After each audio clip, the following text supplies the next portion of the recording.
Today I am talking about Reaper Man, book 11 in Terry Pratchett's Discworld, and another brilliant book. And if you can't tell by the name, it's about death. The auditors are back. I don't know if we've had the auditors before. The auditors are back. They're meddlesome non-beings that try to, take control of the world. A bit like the revenue, They try to control everything and manipulate things, and they've had enough of death, so they've basically gotten rid of him.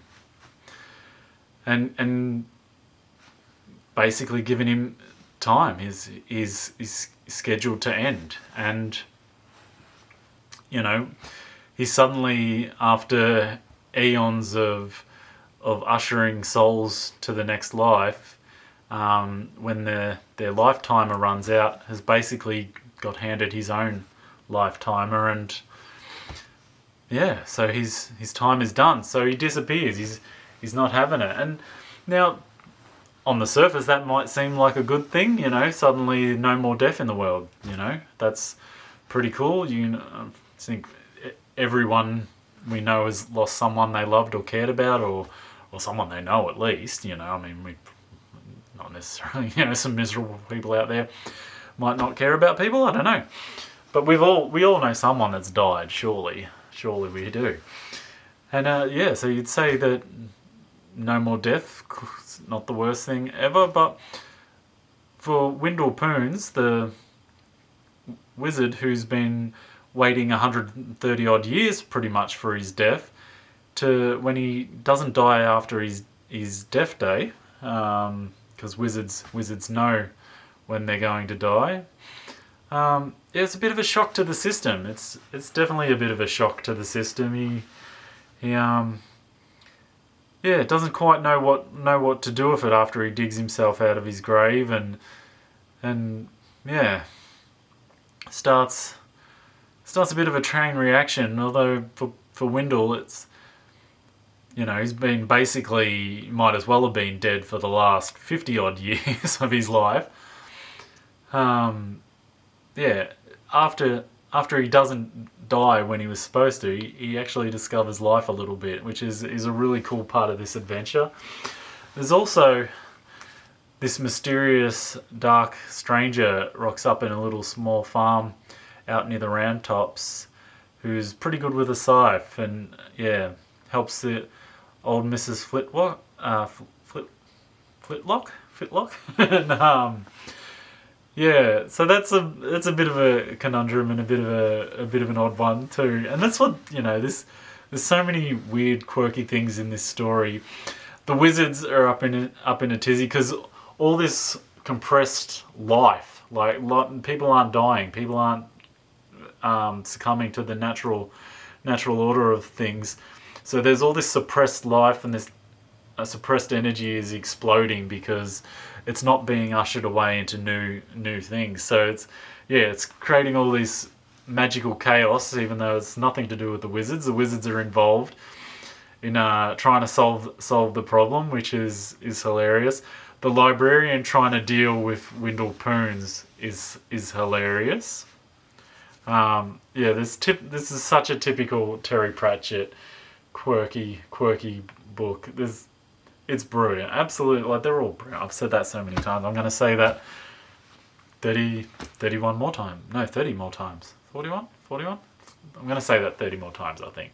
How brilliant these Terry Pratchett books. They are, like, I love them all. And this one is a little bit odd because it does talk a lot about death and that. So it's more emotive in that sense, that and all Terry Pratchett's books have this message. They're all appealing to something, and all books do, really. They all do. But the brilliance of Terry Pratchett's is they're this quirky, zany sort of magical books that you don't really see what it's teaching you. You just experience it, and that's what great writing is. And Terry Pratchett is definitely a great writer. Like, he really was a master writer. And yeah, so there's real poignance to this one because it does center around death and dying and sort of accepting our time and that, but it's still in a typical Terry Pratchett way with, you know, a lot of jokes and a lot of craziness, a lot of, yeah, and you know, good old while he's out on the farm and bringing in the harvest and dealing with that stuff, just, you know, got his feet under the table of old Mrs. Slitlocks, and yeah, right under the table, just that little quirkiness and that humour. But you know, it can't just all be about that. It can't be all jokes and that. So eventually, we're going to need a new death, and it's, you know, as he described it, it's like what humans imagine it, that like fills the void of human imagination. What death is, what he is, this grim reaper with the black cloak and the skeletal features and the scythe. And you know, actually, I'd have to look into that, where that notion came from of that ominous reaper taking our souls to the next world. And I don't know, it depends on how you look at it, and certainly in a lot of folklore and stuff, it's this sinister thing, but really death is just this natural, beautiful part of life, you know. It's sad, but the sad parts of life make the good parts worth living, you know. It's that balance, the, you know, your yin and yang, or whatever you want to call it. You know, if you've never been sad, you can't really experience true joy, you know, and that's what death is. And it's, you know, it's a very important part of life. We'd love to hold on to our loved ones forever, but if we didn't lose them, we wouldn't know how precious they are, you know. And that's, I think, the big message of this book. But of course, if death's got a lifetimer, he's going to go too. So the new death sort of springs forth, which is a banshee. And that is, yeah, drama, as Death calls it. More drama. As a man that doesn't like drama, and I can relate to that. I do try to eliminate my drama, but seem to you know, I love it in this form. I don't love it in my life. But life is drama. Life is very drama. But yeah, and the good old Windle Poons, his adventure is so brilliant. I just noticed something my son's done, and I'm going to kill him later. But anyway, that's not, if you're wondering why I'm suddenly distracted. But yeah, Windle Poons is, as he starts living, he starts, you know, connecting with life. He's basically, you know, been a very old wizard for a very, very long time, 130 years. Barely sees, going deaf, you know, but suddenly he realizes he's not encumbered by his ailments because he's technically dead. So yeah, he starts living, and he meets Red Shoe, the zombie. Reg is one of these pure brilliant, quirky characters that pops up in a few Discworld books, and yeah, brilliant. He's meets a reverse werewolf, which is awesome, and the banshee, the bogeyman, the shy bogeyman. That's, yeah, just this oddball cast of Terry Pratchett characters, and the vampires, the husband who's a vampire and his wife who is inherited vampire, so he hasn't bit her, he hasn't transformed her, but she's fully adopted it, and the actual vampires he's not having with it, and it's basically because of a lawyer, so you never trust a bloody lawyer. So, yeah, it's typical, like I said, typical Terry Pratchett craziness that I love. Even though it is very centered on death, and there's a number of death books, but they're all a little bit different. I think this one's the more, because death stops. I think it's the more I don't know, real thought provoking on what it is, you know, the meaning of life and death, and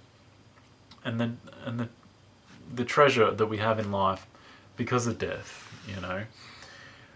The epic battle at the end is, well, no, like not epic battle, but you know, the big confrontation and how that sort of comes is brilliant. another masterclass in Terry Pratchett's writing. And then there's the beautiful moment, and if you've watched any of these, and I hope you've watched them, and although if you're a new viewer, hey, thank you for watching my video. You know, I hope you like it, and I hope you watch some more, and please subscribe.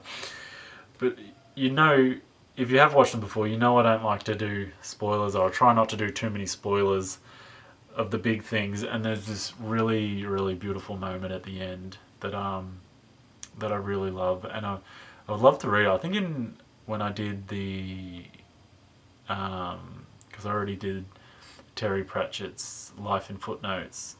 I think I read the quote for it, and yeah. I won't. Oh, I want to say it. I want to say it, but I won't.